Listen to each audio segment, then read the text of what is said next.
दोस्तों, स्वागत है आपका हमारे चैनल पर। आज मैं आपको माता लक्ष्मी की एक कहानी सुनाने जा रहा हूं।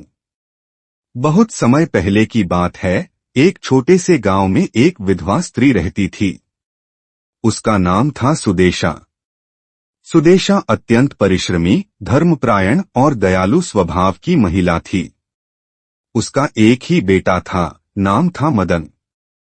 वह भी अत्यंत नेकदिल और मेहनती युवक था, परंतु उनका जीवन अत्यंत गरीबी में व्यतीत हो रहा था। घर में अक्सर अन्न के दाने तक नहीं होते थे। फिर भी सुदेशा ने कभी भी ईमानदारी और धर्म का मार्ग नहीं छोड़ा। सुदेशा प्रतिदिन सूरज उगने से पहले उठकर घर के सामने तुलसी को जल देती, भगवान की पूजा करती और फिर खेतों में काम करने जाती।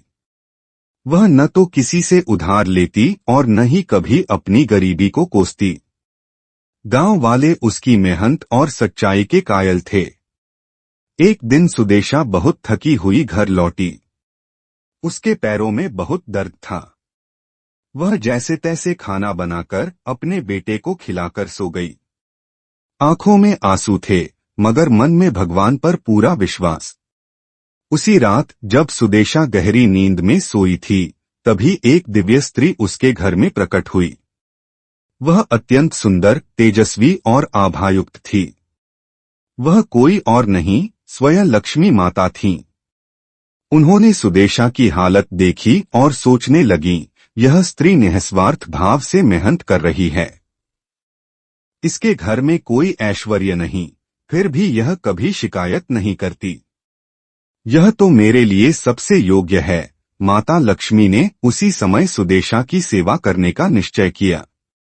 उन्होंने अपनी साड़ी के पल्लू को कमर में कसकर खुद को एक साधारण स्त्री के रूप में परिवर्तित किया। फिर उन्होंने धीरे धीरे सुदेशा के पैरों की सेवा करनी शुरू कर दी। उस क्षण सुदेशा को कोई स्वप्न आया। एक देवी उसके चरण दबा रही थी और उसका सारा दर्द दूर हो रहा था। वह अचानक उठ बैठी। तुम कौन हो? सुदेशा ने पूछा। देवी मुस्कुराई और बोली, मेरा नाम रमा है। मैं एक गरीब विधवा हूं। मुझे यहाँ काम की आवश्यकता है।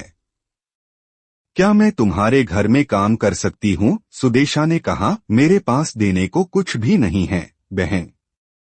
मैं तो खुद मुश्किल से पेट पालती हूँ। माता लक्ष्मी ने कहा, मुझे सिर्फ एक कोना दे दो रहने को, और जो थोड़ा बहुत बचे वही भोजन दे देना।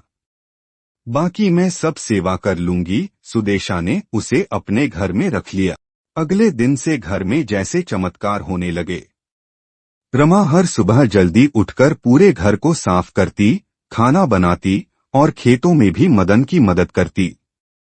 उसका हाथ जितना चलता उतनी ही फसल होती। अन्न का भंडार भरने लगा। घर में दूध, घी और हर वस्तु की प्रचुरता हो गई।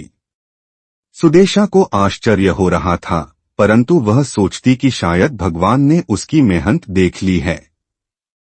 कुछ दिनों बाद गांव में अकाल पड़ा। चारों ओर हाहाकार मच गया। लेकिन सुदेशा के घर में सब कुछ यथावत रहा। जब गांव के लोग सुदेशा के पास मदद मांगने आए, तो उसने खुशी खुशी सबको अन्न बांट दिया। रमा ने कहा, जो भगवान देता है वह बांटना चाहिए। देने से ही और बढ़ता है। एक दिन गांव का पुजारी सुदेशा के घर आया। उसने घर की समृद्धि देखी और पूछा, बहन तुम इतनी गरीब थीं, अब यह समृद्धि कहाँ से आई? सुदेशा बोली, मेरे घर में एक देवी समान स्त्री आई है, रमा। वही सब संभाल रही है। उसका हाथ जैसे पड़ता है वैसे ही सोना बन जाता है। पुजारी ने रमा को देखा और तुरंत पहचान लिया। वह चरणों में गिर पड़ा और बोला, हे देवी लक्ष्मी, आप स्वयं इस गरीब की सेवा कर रही हैं। अब सुदेशा भी चौंक गई।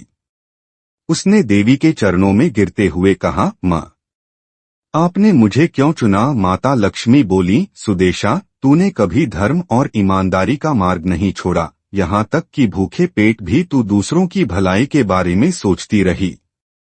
तू ही सच्ची भक्त है। इसके बाद माता लक्ष्मी ने उसे आशीर्वाद दिया, तेरे घर से अब कभी धन, अन्न और सुख की कमी नहीं होगी। माता लक्ष्मी अदृश्य हो गईं, लेकिन उनका आशीर्वाद सुदेशा के जीवन में स्थायी बन गया।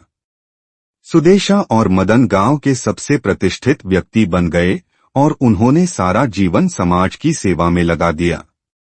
यह कहानी हमें सिखाती है कि सच्ची भक्ति, मेहनत और निस्वार्थ सेवा कभी व्यर्थ नहीं जाती। जब हम कठिनाइयों में भी धर्म और सच्चाई का साथ नहीं छोड़ते, तो भगवान स्वयं हमारी सहायता के लिए आते हैं। कहानी अच्छी लगी हो तो वीडियो को लाइक और चैनल को सब्सक्राइब जरूर कर दीजिएगा। धन्यवाद।